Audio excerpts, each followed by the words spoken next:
It's not about eating like cavemen. It's about learning to eat like humans again.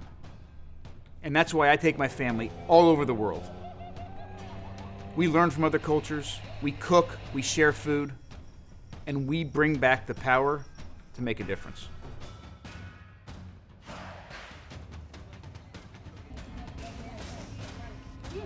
Good?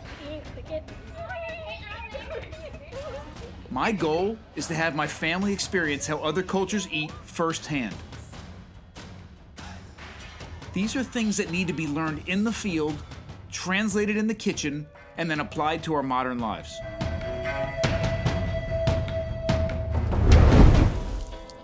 Maize, or corn, is the most widely grown grain in the world, but it's one of the most difficult grains for our bodies to digest.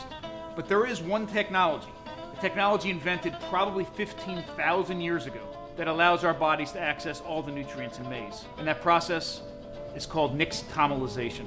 Tortillas from the grocery store have ingredients like corn masa flour, water, cellulose gum, guar gum, propionic acid, benzoic acid, and phosphoric acid. Real tortillas have one ingredient, maize. So we're gonna make tortillas, real handmade tortillas, the way they've been made for hundreds, if not thousands of years in Mexico. To learn about this process firsthand, I took my family to the mountains of Oaxaca, where they still nixtamalize their maize every day. My family and I were taught the traditional practice of nixtamalization in the mountains of Oaxaca, Mexico. Archaeological evidence supports this food processing technology dating back at least 4,000 years. This process involves simmering and steeping dried maize kernels in an alkaline solution overnight before rinsing and grinding into masa. The maize is then used to make incredibly nutrient-dense, bioavailable tortillas, tamales, and a variety of other traditional foods. Prehistorically, the alkaline solution was made by mixing water and wood ash. Today, in Mexico, they use this, cal, or calcium hydroxide. In this case, to make it easy, we're using 1,000 grams of maize. We're gonna add 3 times that amount in water, 1.3% in calcium hydroxide or pickling lime. A small amount of water, and mix it up. This simple process is thousands of years old. It is the only way to unlock all the nutrients in maize and make them accessible to our bodies. If you want to talk about food security and nutrition and feeding a growing population, this is the kind of conversation that we need to have. This is nixtamal. This is simmered in an alkaline solution for 20 minutes. Heat was turned off and was covered overnight. This is the absolute best tool to grind the nixtamal into masa. You can use something like a food processor or a blender to do the same thing, but the final result isn't exactly the same.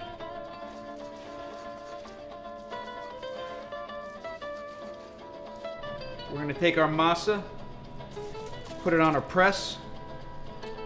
This goes into a hot pan, nice and gently. And a real tortilla cooks 3 times. Briefly on the first side, fully cooks on the second side, and then back to the first side again for the final cook.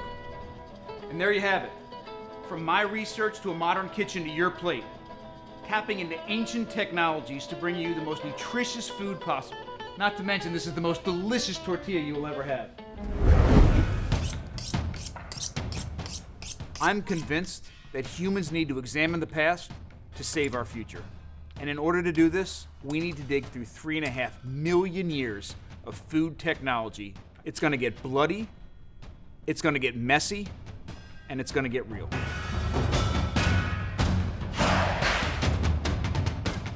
My son and I take what we've learned from visiting archaeological sites all over the world to create stone tools to hunt with and butcher our deer.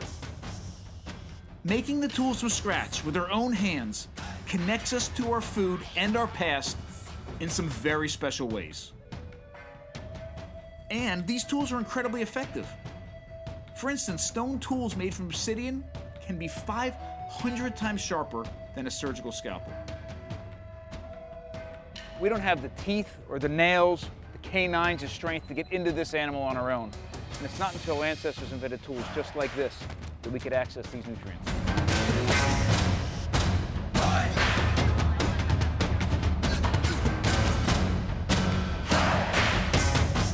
live in suburbia. We drive 2 cars. The kids are in sports. I wear high heels to work every day, and we're always like glammed up with something, you know, but we still go back to the simple basics and just about feeding ourselves and what it means to be human, being able to eat real food. And you know what? We feel a heck of a lot better.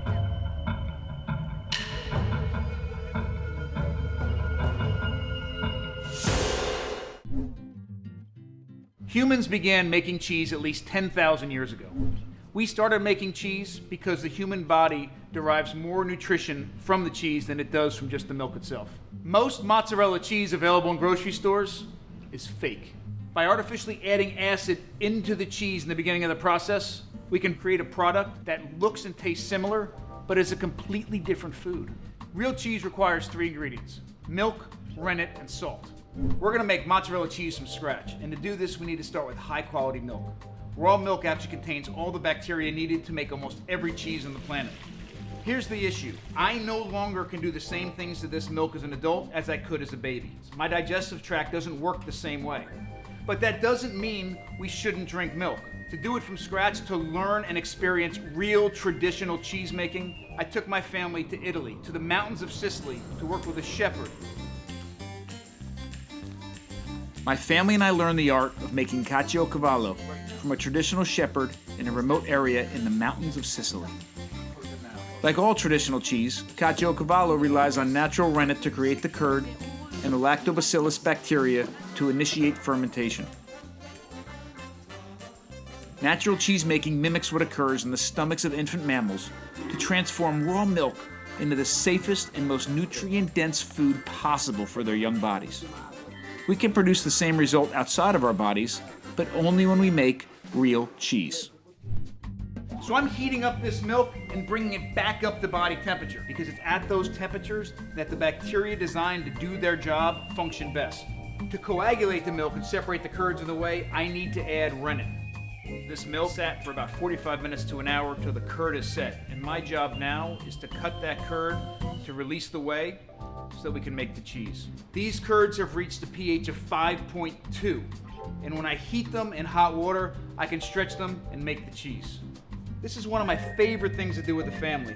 In fact, we make mozzarella cheese almost once a week. So here we are, our final product, real traditional cheese. This is not only one of the most delicious ways to consume dairy, but one of the most digestible, nutrient-dense, and bioavailable food possible.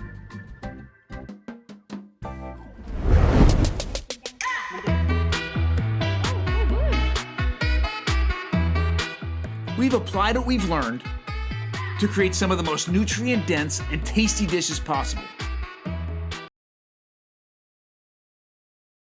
Is that we did it as a family. From detoxified potatoes to homemade cheese to cricket pizza. The Schindler family will keep traveling, looking for old technologies to apply to new dishes.